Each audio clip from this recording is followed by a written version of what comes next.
প্রচার গণসংযোগে দেশ জুড়ে ব্যস্ত ত্রয়োদশ জাতীয় সংসদ নির্বাচনের প্রার্থীরা সকাল থেকেই মাঠে বিভিন্ন দলের প্রার্থীরা নানা প্রতিশ্রুতিও দিচ্ছেন। তারা ভোটারদের সামনে তুলে ধরছেন নিজেদের কর্ম পরিকল্পনা।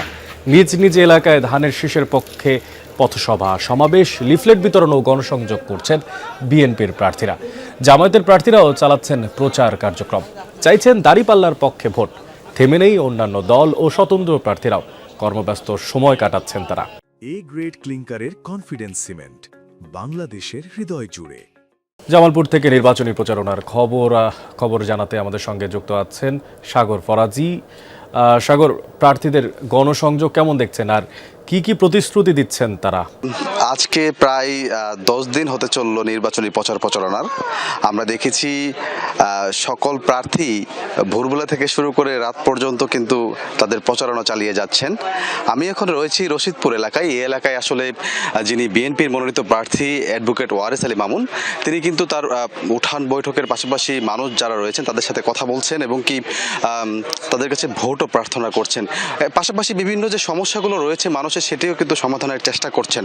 তো যদি বলে থাকি যে এই প্রচারণা কিন্তু একটি উৎসব মুখর আমেজে সৃষ্টি হয়েছে, শুধু এইখানেই নয়, এই জেলার যে প্রায় জেলার যে 7টি উপজেলা রয়েছে, পাশাপাশি 5টি আসন রয়েছে, আসনে কিন্তু আসলে সেইভাবেই প্রচারণা চলছে। পাশাপাশি খুব ভালো প্রচারণা আমরা লক্ষ্য করেছি। তো আমি যদি একটু কথা বলতে চাই, এখানকার যিনি প্রার্থী রয়েছেন অ্যাডভোকেট ওয়ারেস আলী মামুন, তার সাথে আসলে এবার নির্বাচনী পরিবেশ কেমন দেখছেন আর কতভাগ আশাবাদী আপনি? আর আলহামদুলিল্লাহ, আমরা এখন পর্যন্ত নির্বাচনী পরিবেশ জামালপুরের প্রেক্ষাপটে আমরা মনে করি এখনো ভালো আছে, অনেক ভালো আছে।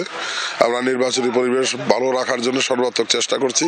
কিন্তু আমরা যেটা দুঃখজনকভাবে লক্ষ্য করছি যে এখানে আমাদের প্রতিদ্বন্দ্বী বাংলাদেশ জামায়াত ইসলামী, ওনারা উদ্দেশ্য প্রণোদিতভাবে মানে নির্বাচন নিয়ে অভিযোগ তৈরি করার চেষ্টা করছেন এবং মানে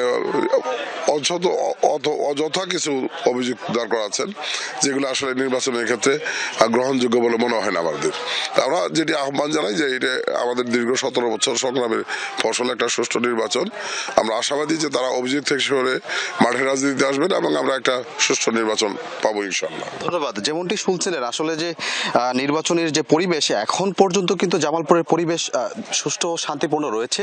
তো সেই জায়গা থেকে আমরা দেখেছি যে আচরণবিধি মেনেই কিন্তু প্রার্থীরা যার যার প্রচারণা করছেন। কিছুটা অভিযোগ মুখোমুখি বা মুখের কথাই হলেও সেটি কিন্তু আমরা মাঠে দেখেছি খুব শান্তিপূর্ণ পরিবেশ। তো সব মিলিয়ে জামালপুরের পরিবেশ এবং নির্বাচনী পরিস্থিতি যদি বলতে চাই, একদমই সুন্দর রয়েছে। আগামীতে যারা প্রার্থী বা যারা নির্বাচিত হবেন তাদের কাছে নানা প্রত্যাশা। সাগর ফরাজি, জামালপুর থেকে যুক্ত থাকার জন্য, নির্বাচনী প্রচারণার খোঁজখবর রাখার জন্য।